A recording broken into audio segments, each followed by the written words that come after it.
Kadang-kadang kita rasa pelik. Menteri Kewangan dengan Timbalan Menteri Kewangan ni tak duduk dalam grup WhatsApp yang sama ke? Kita intro dulu. La la la la la la la la.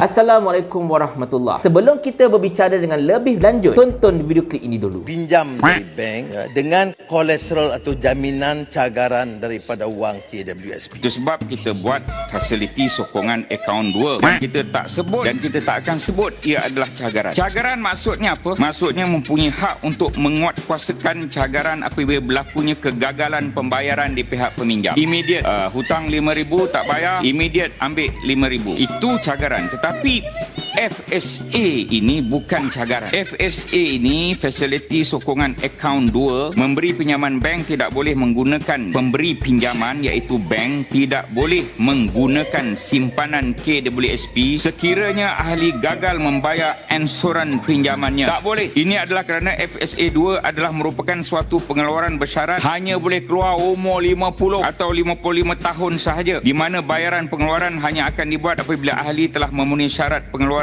sampai umur itu. Jadi dia berbeza dengan konsep cagaran. Satu lagi, penggadai mempunyai hak milik ke atas aset hartanah yang digadai pada ketika pinjaman dibuat memandangkan cagaran diberikan untuk menjamin kewajipan membayar. Itu kalau cagaran. Tetapi FSA 2 tidak, ya, bukan begitu. FSA 2 ahli mempunyai hak untuk membuat pengeluaran apabila ahli mempunyai syarat pengeluaran yang ditetapkan iaitu mencapai umur 50 atau 55 tahun. Ini kerana ahli masih berada dalam KWSP sehingga 50 tahun, 55 tahun, dilindungi di bawah Seksyen 51 Akta KWSP 1991. Nampak dengan jelas di situ ketika mengumumkan program untuk pinjaman daripada bank berkaitan dengan akaun KWSP ini, Datuk Seri Anwar Ibrahim dengan jelas menyebut bahawa ianya merupakan pinjaman yang ada kolateral ataupun cagaran. Tetapi semalam di Dewan Negara, Timbalan Menteri Kewangan iaitu Datuk Seri Ahmad Maslan tiba-tiba sebut bahawa FSA 2 ini bukan cagaran. Sebaliknya FSA 2 ini akan menyaksikan bank-bank tidak boleh mengambil duit KWSP yang telah diletakkan oleh para pencarum sebagai apa? Sebagai tempelan ke kalau bukan cagaran? Sekiranya kalau para peminjam tersebut gagal membayar ansuran bulanan. Jadi kiranya Datuk Seri Ahmad Maslan nak kata, kalaulah para peminjam yang menggunakan fasiliti FSA 2 ini gagal membayar ansuran bulanan mereka, maka bank tidak akan usik duit mereka itu. Sebaliknya mereka ini akan dikenakan tindakan apa? Penalti, blacklist, sikris, sitos, bankrupt, mana satu? Jadi kalaulah benda itu berlaku, apa bezanya FSA 2 ini dengan pinjaman peribadi yang biasa-biasa? Sebab selama ini yang membezakan antara FSA 2 dengan pinjaman peribadi yang biasa-biasa ialah FSA 2 ini mempunyai wang KWSP yang at least minimum RM3,000 dalam akaun 2 sebagai cagaran kepada pinjaman tersebut. Tapi bila Datuk Seri Ahmad Maslan kata ianya bukan cagaran, benda ini menimbulkan perasaan yang pelik, perasaan yang kelakar dan yang paling utama sekali mengelirukan.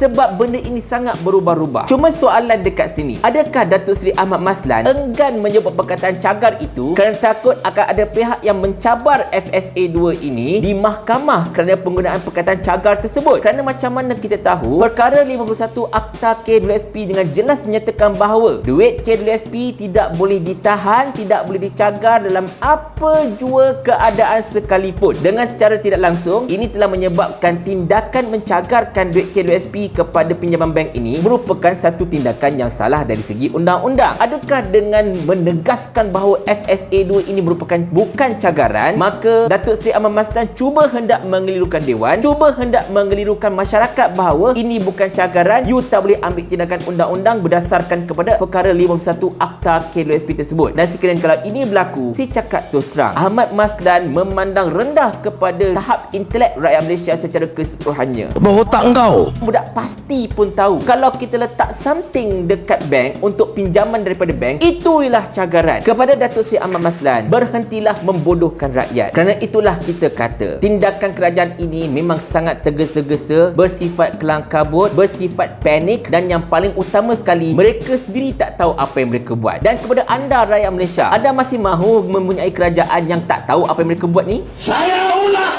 Sampai Abang Jamil mampus.